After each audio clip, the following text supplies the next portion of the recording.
I'm going to walk you back a few years. We're going to take a trip down memory lane, maybe even going as far back as 10 years ago. But definitely, let's think back to 2016, 17, 18, 19, maybe even 2020. And we were so focused on how we are living. Paleo was at the forefront of podcasts and Facebook posts and Instagram posts. Books were being written about it. Ancestral living was on the tip of everyone's tongue. The importance of organ meats was being talked about in all the top circles of the biggest influencers out there in the health and wellness space. And then all of a sudden, we started to drift away. And we started talking more about biohacking equipment that costs thousands of dollars. Now we're talking and focusing on GLP-1s, which takes up about 75% of Instagram posts right now. And we're getting away from what we need to do to take care of our bodies, to take care of our health, to prevent diseases like cancer, to help our thyroid function better and our hormones function better. We're getting away from the core principles of how we take care of our bodies. You know, more red light, more saunas, more wearables is not going to bring you into optimal health. Starting with the core, starting with what you feed your body, starting with how you sleep, starting with the basics is really the starting point that we should all be at. So today, my guest, who has been on the show before, you know him, you love him, James Berry. He's celebrity chef, owner of Pluck. Did you see him on Shark Tank? Like literally one of my favorite shows in the entire world. I love seeing him on there. He is coming on to bring us back to the basics. We're going to have a really good conversation based on what we had off air, James, and we are going to enlighten people that, hey, guess what? You don't need to spend $10,000 on a bunch of different biohacking pieces. You actually don't need to be on a boatload of different prescription medications in order to have optimal health, or even for that matter, a boatload of different supplements. Even though I have a supplement company, I do not believe in people taking boatloads of supplements to optimize their health. So James, let's get into this today. And thank you so much for coming back on the Thyroid Fixer podcast. Yeah, thank you for having me, Dr. Amie. Yes, I resonate here with what you're saying. It's like you cannot escape the foundations. Right. And no matter what decade we're in, no matter what's trending, I mean, I've been in this business, 22 years? Mm-hmm. And it always comes back to the foundations. You cannot escape them. If you're not getting good sleep, if you're not moving, if you're not eating well, if your stress is high, it's like then none of the other stuff is going to work, or it will not work as optimally as it should, nor are you going to get your money for what you spent on those very expensive items. Right, exactly. So let's go back to that whole concept that we've strayed from, ancestral living. First, let's break it apart. Why is it that we took a look back, or that we are taking a look back and saying, hey, our ancestors did this right, or they did a few things much better than what we're doing right now?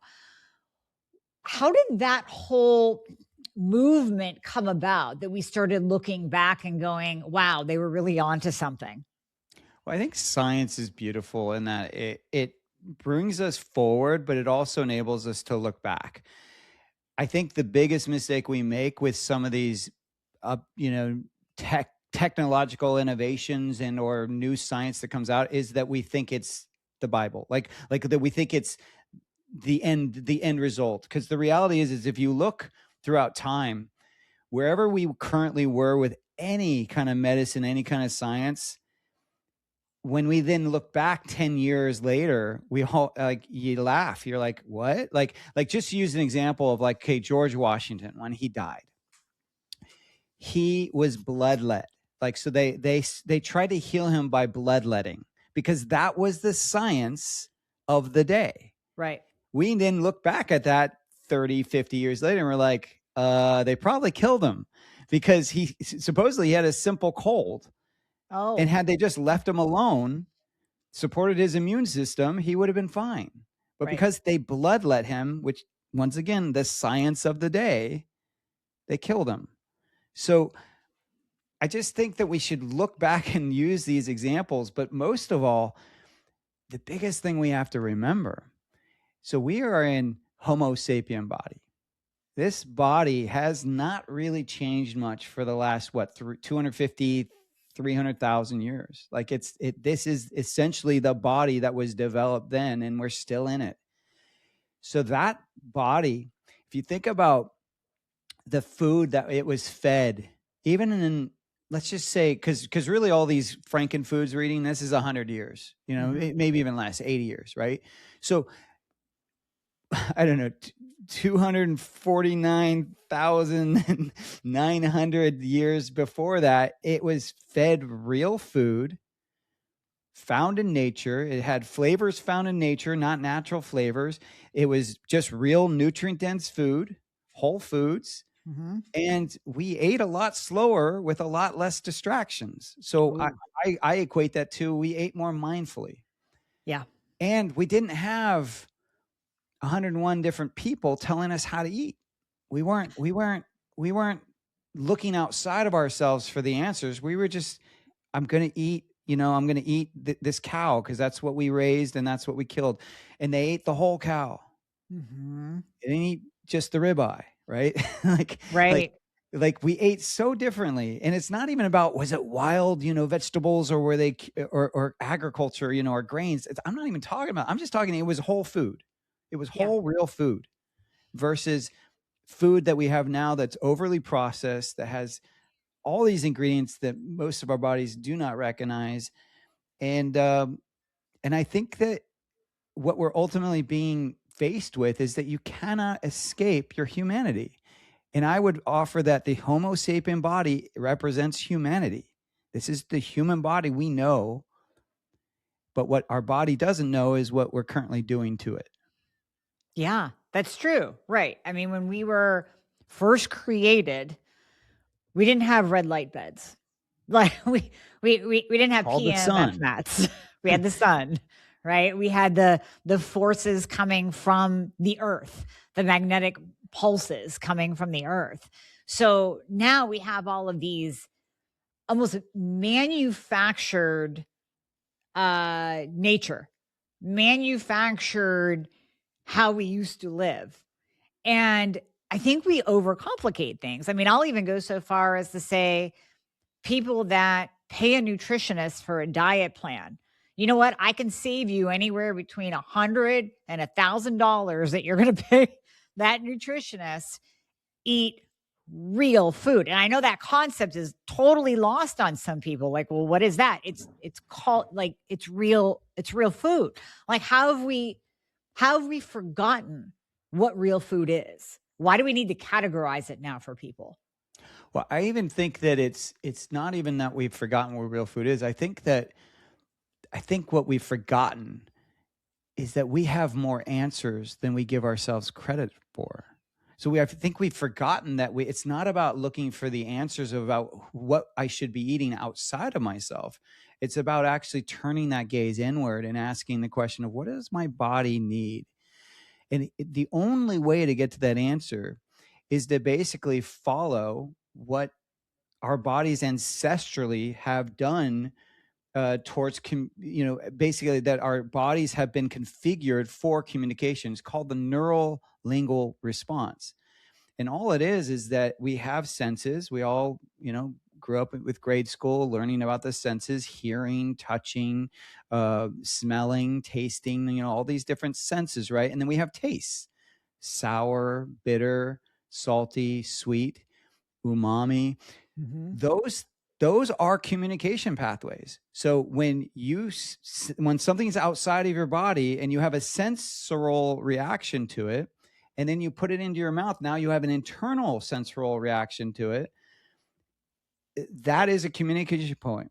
And basically, when you take a pill, when you're taking foods that are masking the nutrient densities, so for example, ancestrally, flavor equals nutrition. So that's always what it was, is when something had flavor, that also meant it was nutritious.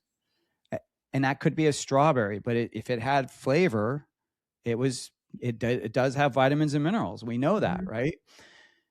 But now we're faced with a Pop Tart that says strawberry flavored or whatever, right? And so your body is being tricked to think like, oh, this is flavor. That means it has nutrition, and then the nutrition never comes Right. because there is no nutrition in it, really.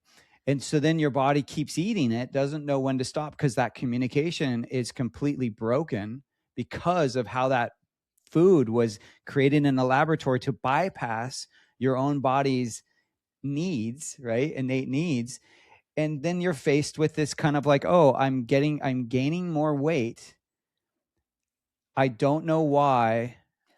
I should look outside myself for all these answers, because there's all these talking heads telling me that I should be eating high protein, low carb, or I should be eating no sugar, or this type of sweetener, and suddenly we start buying into everything that's outside ourselves. But had we just followed, eat real food that's found in nature, that has flavors found in nature, and do it in a mindful way, your body would tell you when to stop.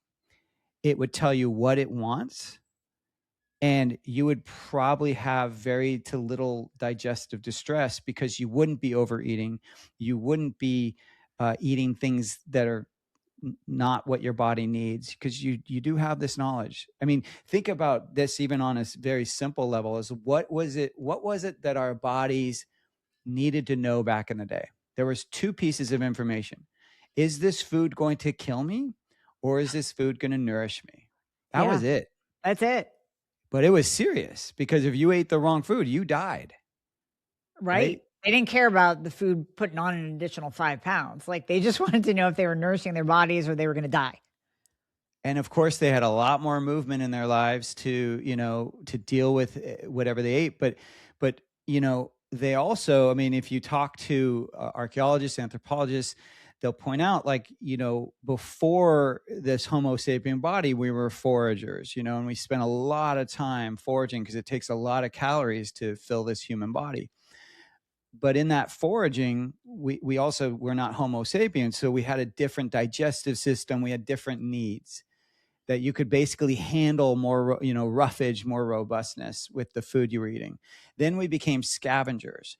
And when we were scavengers, we still didn't get to the animal before the predator. The predator ate the parts that it wanted, and then we came afterwards. So we still got some meat, but we didn't get something that we later got, which then contributed to us becoming this big brain, smaller digestion, pathway organism that we are now, which is, we got three things: we got blood, we got organs, and we got fat.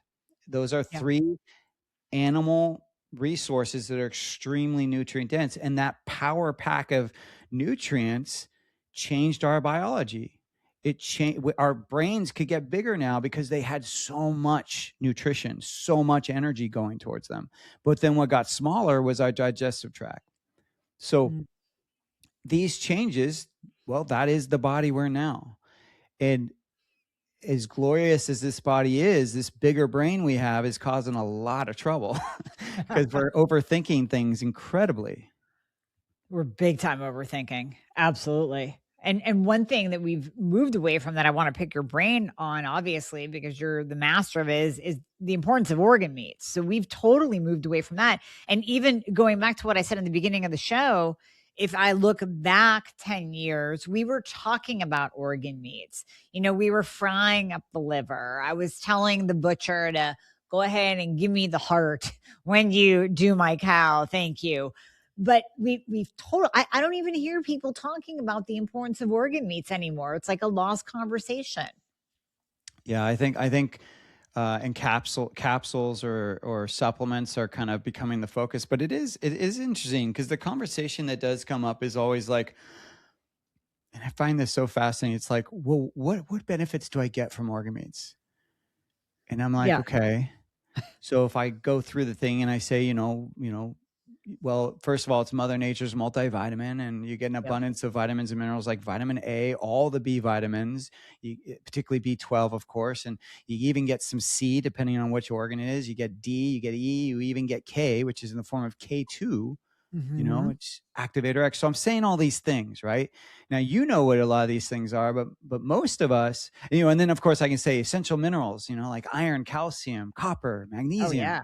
Yeah. selenium, phosphorus, potassium, zinc. Like, I say all these things, and we have been conditioned to think that this all matters.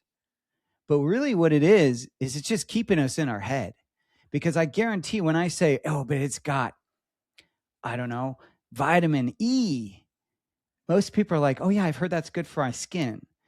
But even then, you hear how I said, I hear that, like, I'm going into my head. It's keeping nutrition in a head space. And it's just one way. Just one perspective. It's a perspective in terms of how I might be thinking about food. But keyword is thinking. It's still not connecting me to my body. So all these terms we throw out, I almost feel like we should just throw them away and stop focusing on what the vitamins and minerals are and more focus on, is it a real food? Mhm. Is it a food that's going to help my body feel safe? Because here's the thing. What if you pretend for a second that your body's sacred? I mean, it kind of is. It is. Right? It's like, because we'll talk about, well, the forested trees that are 500 years old, those are sacred trees. Or we'll talk about this turtle that's been alive for 1,000 years. This turtle is a sacred turtle. We'll talk about nature and animals as they're sacred and we should value them. But yet when we look at ourselves, Mm. we rarely say, oh, but I'm also sacred. Wow. Yeah, that's true. Right? Yeah. And yet, what would change if we actually started looking at ourselves as sacred? That this body, this Homo sapien body, is 250,000 years old. That is amazing. And think about how this modern society, how people will do all these things. They'll burn the candle at both ends. They'll smoke. They'll do drugs. They'll drink. They'll eat tons of junk, and yet their body still survives. Yeah, Mhm. they gain weight. Yeah, they might have skin issues. They might have all these, chronic illnesses, but they still survive for like 50, 60, 70 years. Yeah. Like, that's incredible. This body is miraculous. And the minute we start actually treating it like it is, which is that sacred thing, that sacred being that we are, maybe then we start making different food choices. And the choices aren't about, oh, but what does the doctor say? What does the nutrition say? What is the heady thing? But more is like, what foods are going to nourish this sacred body? Well, I know that these foods have got to be whole ingredients. They've got to be foods that don't have ingredients, but are ingredients. I know that that's got to be the baseline. And it's got to be something that is, for the most part, found in nature, right? Because I know that, of course, we've hybridized things. We breed animals. We've done all these kind of kooky things, to Mother Nature, to optimize her, to make it so that she can grow the largest and the most, that she can possibly grow, and Mhm. to feed as many people as possible, right? So we've put our human brain into the situation, but for the most part, it's still real food, Yeah. right? It's a cow, it could be an elk, could be a chicken. It's still an animal. It's a real food, and obviously you want to try to get it as naturally as you can. But let's not worry about that detail, because I think most people are confusing it, and they're focusing so much on, I need the food to already be prepared, and I need it to be in buying foods that are focused on shelf stability opposed to sacredness of how it feeds you. So that we just have to kind of, I believe, switch gears, get out of our heads. And then as we start to eat these foods, eat them mindfully, sitting down, parasympathetic state where you're not in a state of alarm, but you're Mhm. literally just relaxing. You're not overstimulating. You're not watching something on your phone. You're just being either in silence or you're watching outside the window at your table and you're watching the tree sway, in the distance, but you're trying to recreate that very conscious and mindful environment that your ancestors probably had. And it's such a little movement too, because everyone's going to hear this go like, that sounds so absurd. Why would I do that? But it's like, I'm telling you, this is how your body was created. All we're trying to do is not biohack. We're trying to regress, our state to as close to that state as we can in this modern world. Mm-hmm. And I think simplification, I honestly believe this, James, that we are being so inundated with too much information overload, social media overload, AI overload. I think people are going to break and start coming back to the basics, coming back to what is simple. So instead of freaking out over the drop of seed oil in a product, hey, guess what? If you have to freak out over that, go over here and just eat real food and you won't have to worry about it. You don't have to worry about whether the ingredient list says canola oil on it, because like you said, and I think it's perfect. Hopefully I don't butcher it, but what did you just say? That instead of being focused on the ingredients that are in a food, your food should be the ingredient. Is that right? Yeah. It's basically choose foods that are an ingredient versus have ingredients. Right.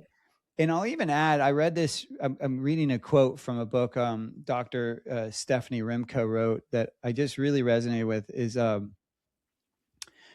she said, the body does, oh, actually, I'm sorry. This was part of the introduction. So actually Mary Ruddock wrote this part, but it's in Stephanie's book. Mm-hmm. The body does not need to be fixed. It needs to be revered. Ooh. Yeah.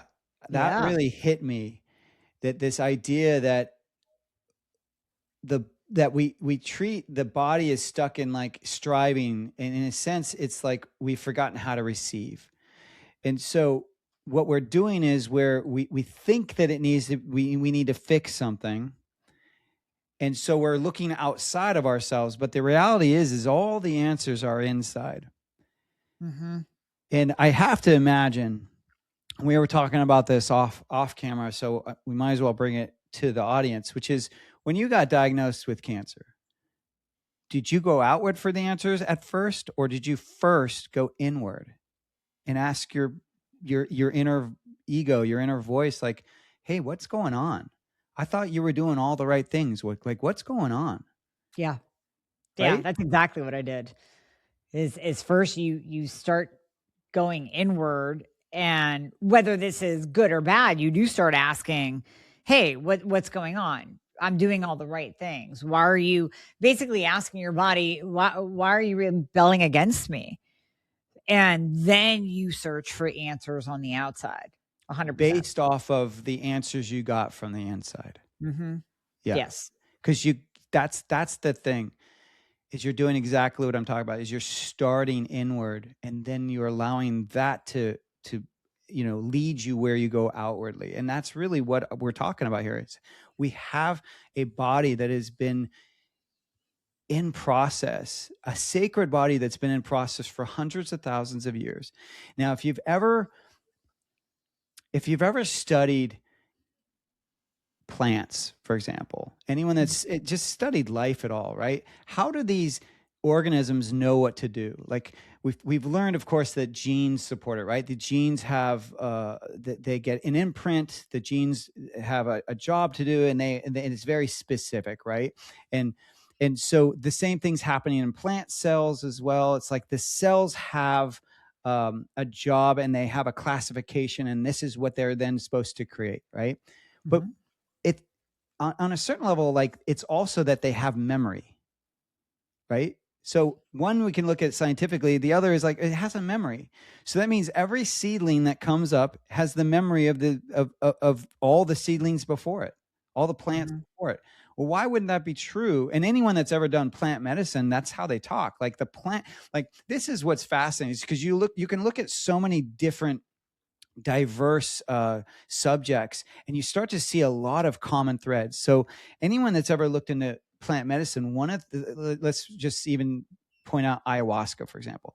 So when you do it, when you look into ayahuasca, people who do that will talk about how there's this matrix. They see these images, and there are these matrixy kind of images. And what you learn when you dive into that world of just asking those questions, you learn that everyone is having a shared vision around this matrix of these geographic kind of images, but they're not all talking to each other. They just have it. And so the shamans will say, well, that's the plant. That is within the plant's history. So the plant is revealing this knowledge, right?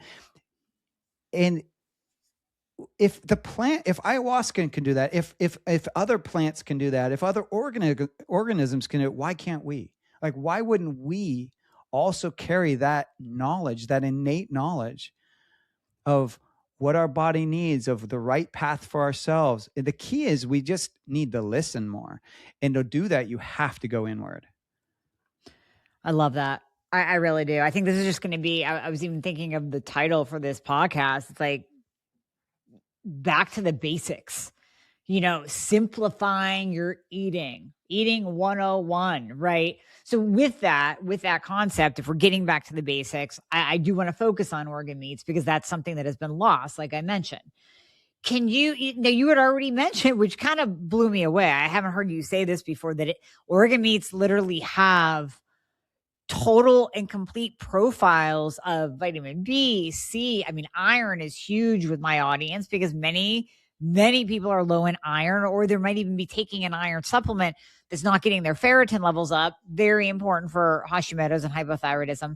So let's just talk about why you believe that organ meats are literally the most nutrient dense food on the planet. Or maybe it's not just your belief, it's a fact.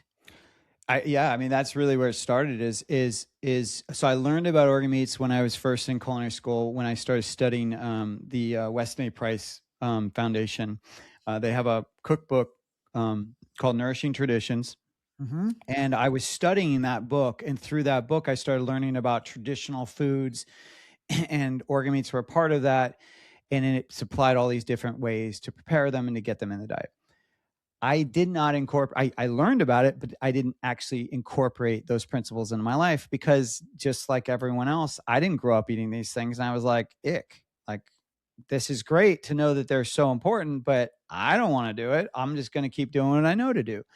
And so I did everything but that. But then when I became a father, that's when everything changed. Then I was like, okay, this is not just about me. This is not a game. Like, I have now young kids that A, I want to nourish them, but B, I want to be around to not only support their growth, but to be there when they're older.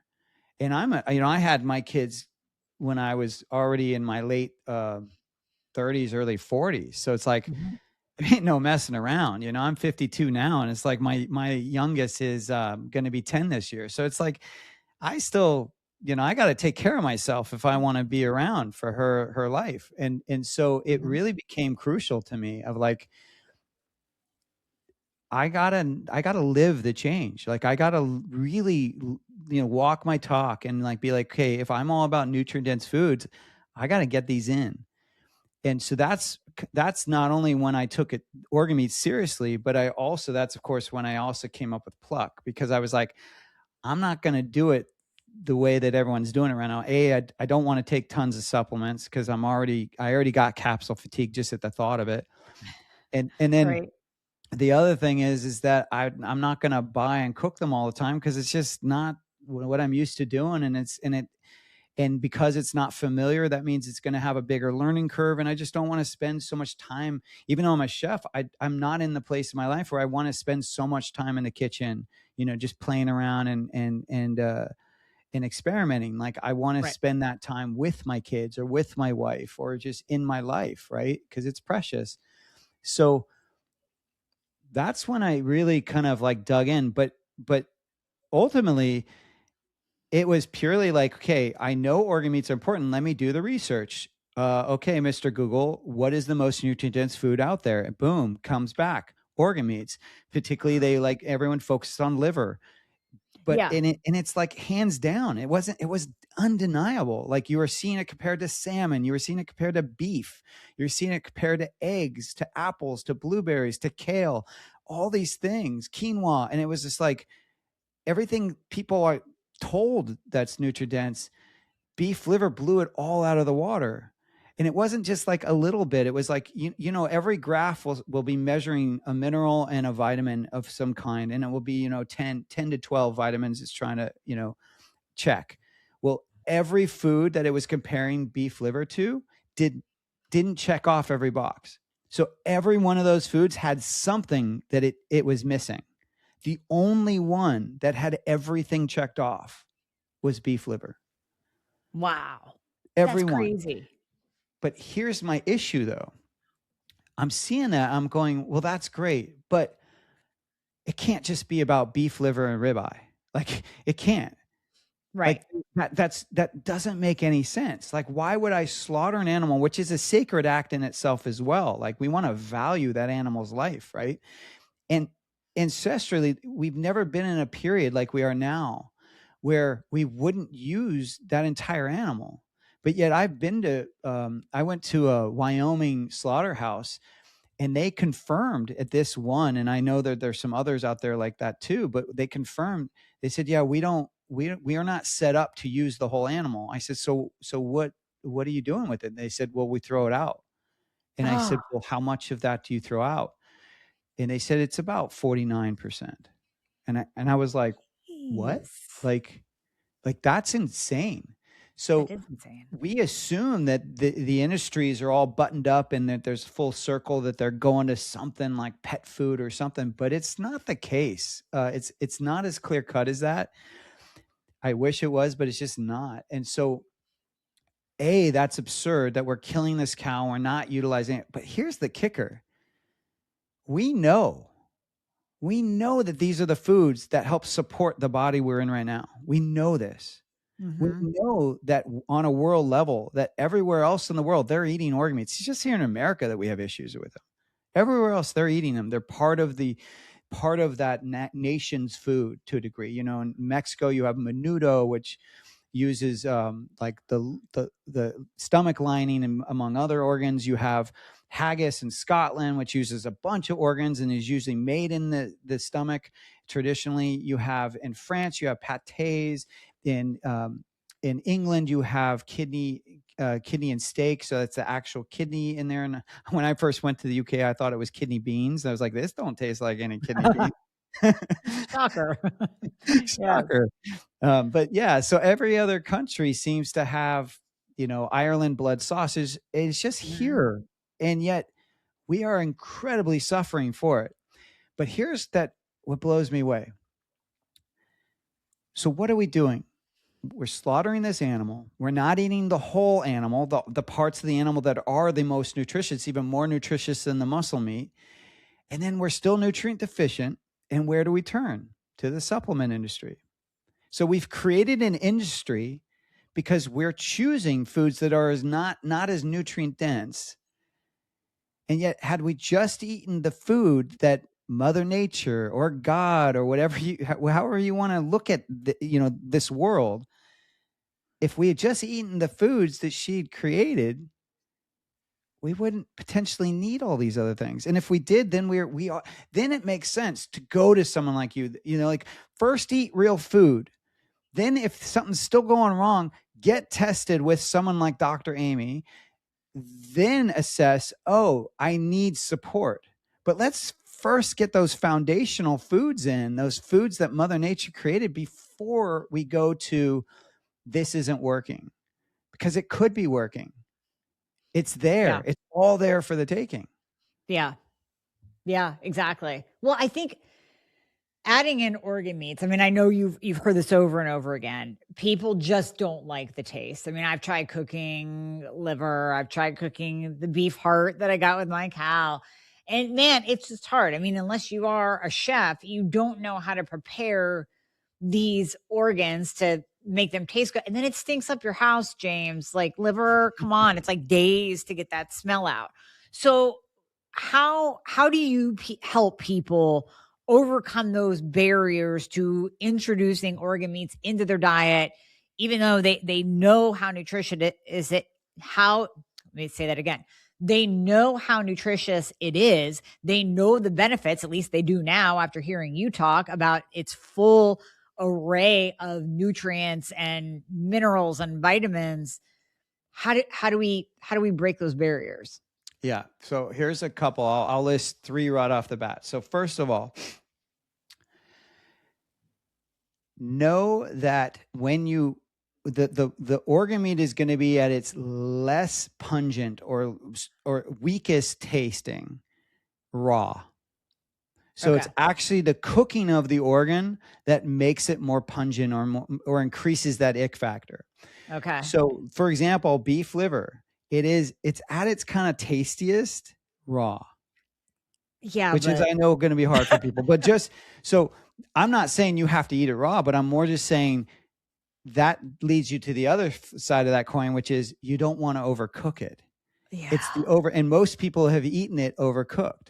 And when you Okay. overcook it, it not only gets stronger in taste, but here's the other thing. And this is really, I think we focus so much on taste, but we actually are probably more susceptible to this piece, which is texture. Humans are texture hounds, and we don't really talk about food that way, but it really is. Like, if you think about when you are emotionally eating, you're actually focusing on very texture specific foods. For most people, it's creamy, but it's like that is what you're focusing on, is texture. And so what happens when you overcook any organ is it starts to get chalky. It gets kind of bitty and chalky in your mouth, and it's like that texture is not what we're used to, and it's very unfamiliar, which is the other key piece to all this, is that of course something you never do is going to be unfamiliar. And Yeah. do you remember when you were learning to walk, how many times you fell down, or at least your parents told you fell down? Or think about anything you've ever started for the first time. Like, how long did it take for you to actually like it? I'll use a perfect example. Dark chocolate. Mm-hmm. When you first tasted dark chocolate, I guarantee you did not like it. I guarantee it, because it's bitter. It's really bitter. And most people don't have the palate for it.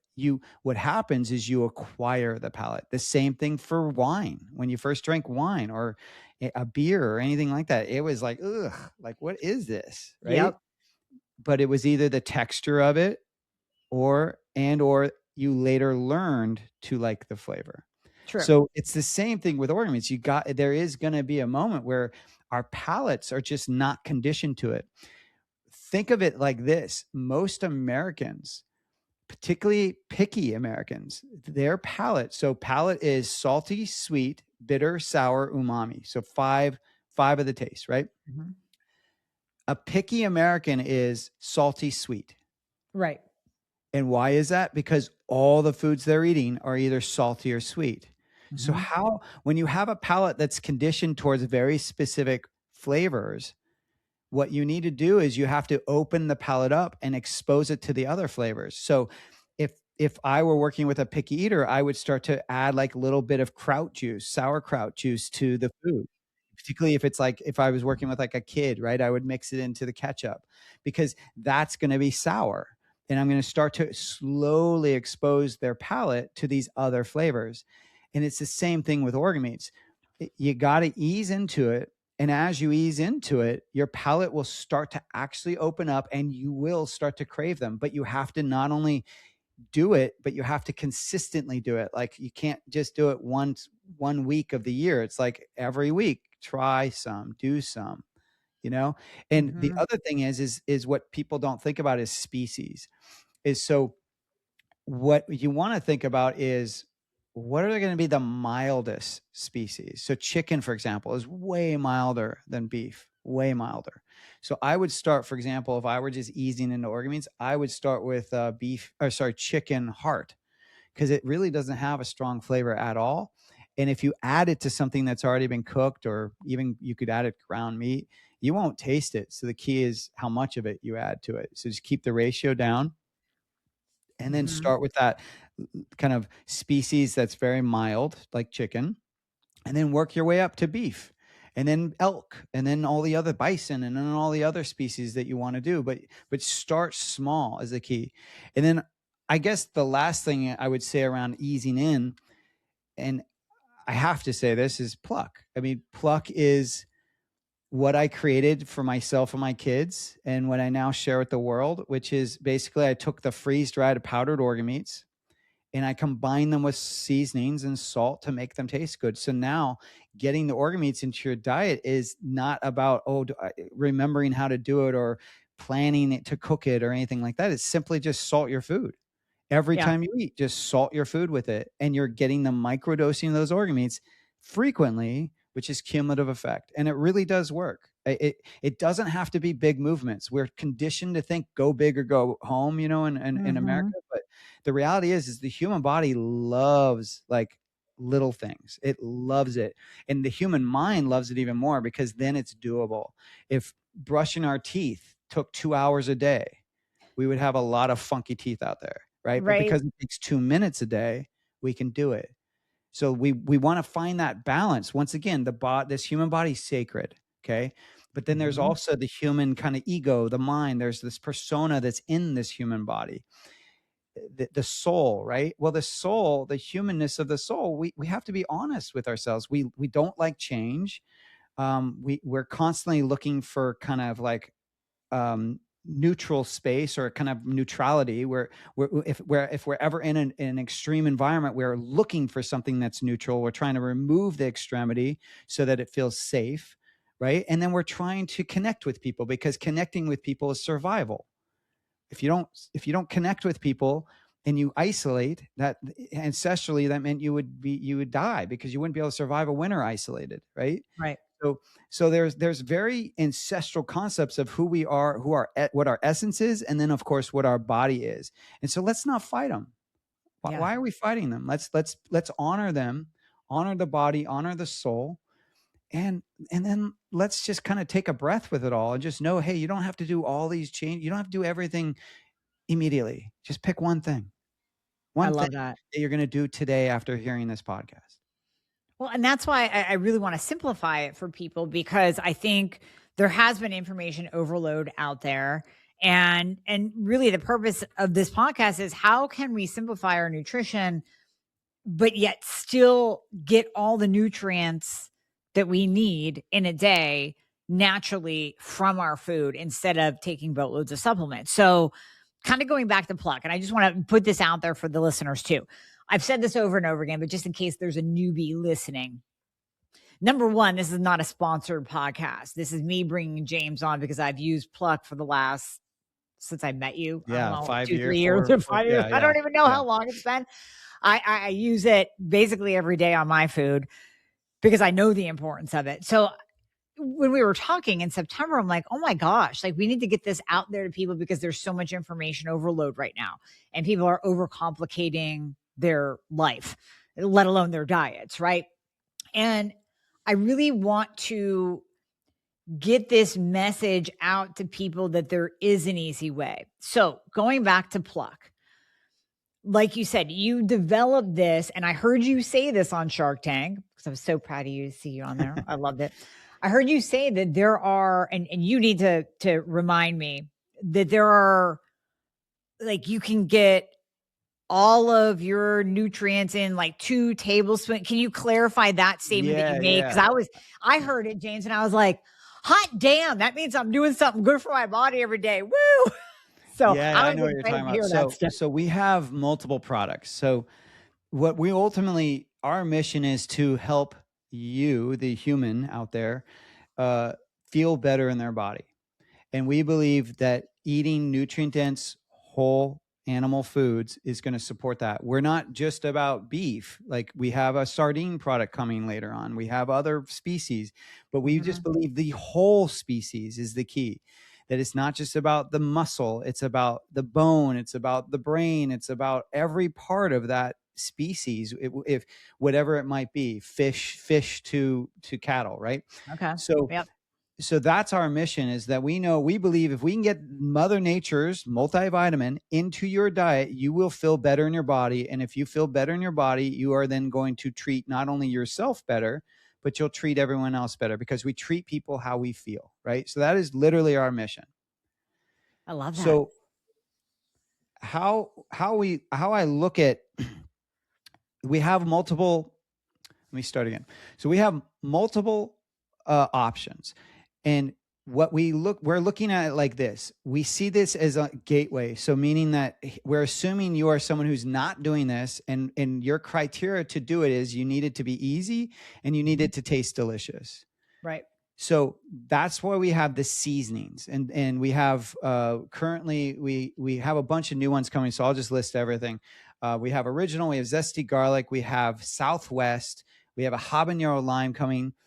And those are the ones with the beef organs, which is liver, heart, kidney, spleen, pancreas. And we're about to add lung to that. So that's going to be 6 organs you're getting just from using those seasonings.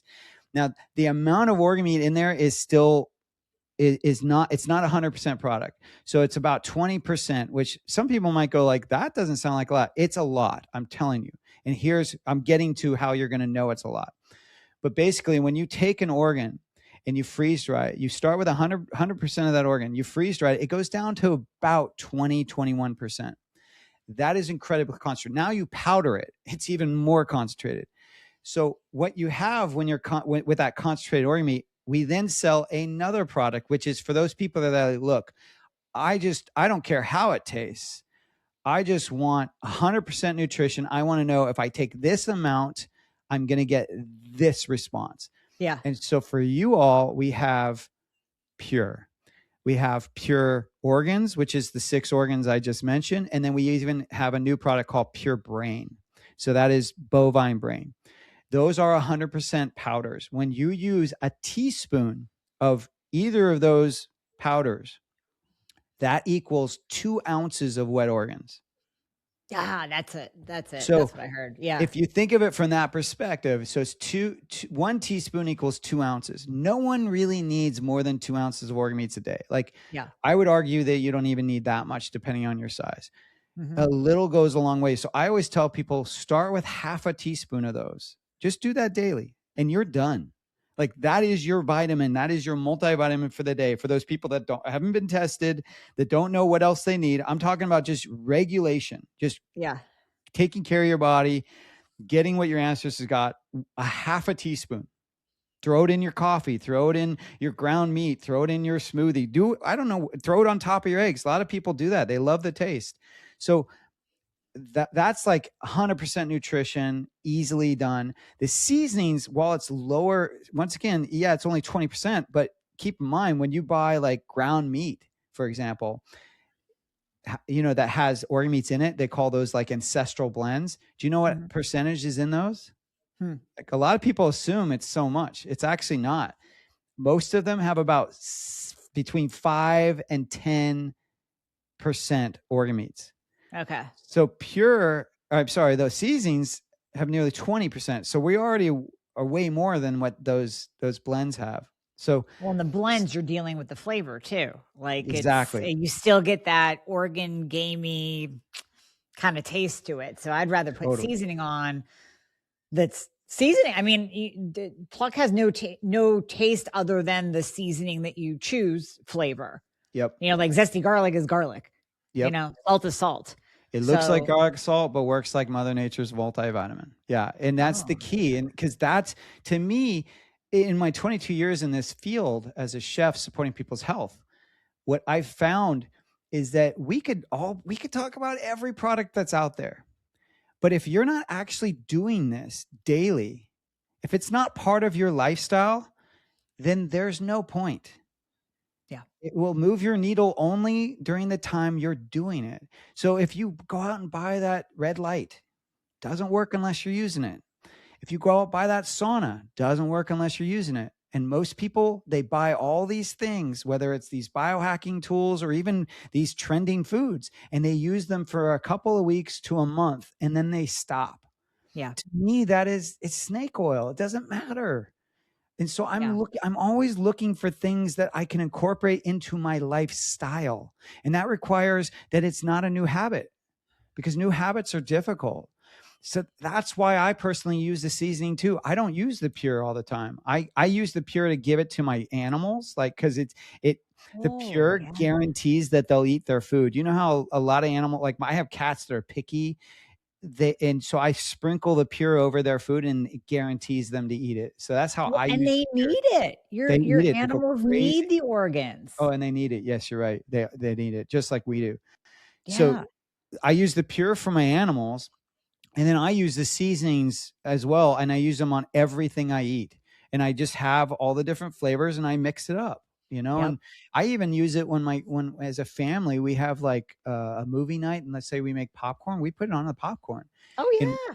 my kids love it. Like they crave it. And it's, to me, like that's what matters, because it's the thing that we do daily. The frequency of what we use, that health modality that we do frequently, is the one that's going to move our health needle.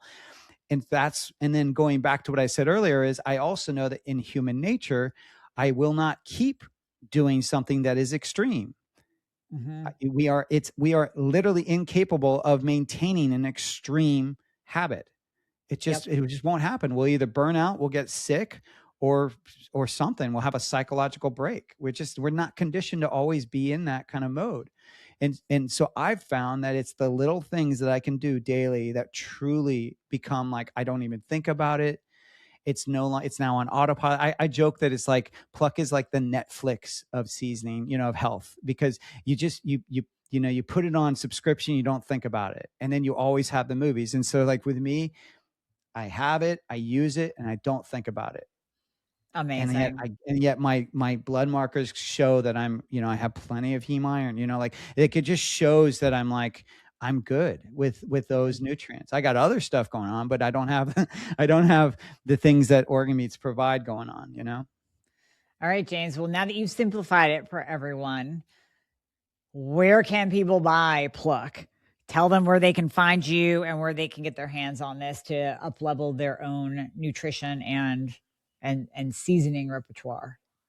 Yeah, I'm so excited because these flavors that I'm talking about are all new. So I'm really excited that we're growing what we're providing you. So technically, if you dial into what we're doing and we resonate with this message and you resonate with our mission, like you can literally replace all of your seasonings and just get ours. And even though we don't have 50 seasonings, in the ones that we offer, you will get by with almost everything. So you can find, like I mentioned, Southwest, that's perfect for taco night. Habanero lime is great for wings and all these other things. We even have cinnamon, and the cinnamon has brain in it. And it's so cool because it's like you can add it to your beverage, your coffee or your tea, and you literally feel like you're getting more focused when you eat it. It's Oh, amazing. nice. And it tastes so good too. It's kind of earthy with a little bit of natural sweetness to it. And so that's a really cool product. I'm excited for that to come out. But you can find these products at our website, eatpluck.com. You can find many of our items on Amazon, not as many as you'll find on our website, but check it out. Because if you're like, hey, I need this tomorrow, go to Amazon. But if you're like, no, I want some of these flavors he's talking about, then go to our website. Oh, beautiful. Amazing. James, thank you so much for coming on. And you've just taken a huge load of stress off of people that they really can simplify their nutrition. Now, it might take a little bit of effort, but they can do it. We can simplify. And And to I'd love leave to do a everybody. little shout out too, because if you enjoyed like this talk around just ancestral stuff, and if you've enjoyed talking about foundational stuff, we talk about that on our podcast, which is called Everyday Ancestral. And Dr. Amie is one of the upcoming guests on that. So definitely check it out, particularly listen to her episode, because it's not out yet, but I'm sure it will be out soon by the time you hear this. And it's phenomenal. Like how she showed up, what she shared. She's a fabulous person. So I'm so glad you're here today listening to me with her, because I just love you, Amie, and I'm so glad you're doing what you're doing. Oh, thank you, James. We always have fun together. So I love you back. And thank you all for listening. And definitely we'll put everything down in the show notes. again, this is a company that I love, I believe in. Anything that you hear, any finds that I find that I bring to you or invite a guest on, it's because I use it. I've tried it. You can trust that. No, I'm not a sellout like a lot of influencers out there. So anybody that is on this show, it is because I love them, I believe in them, and I believe in the product. So we'll put the links down in the show notes as well. And thank you so much for listening.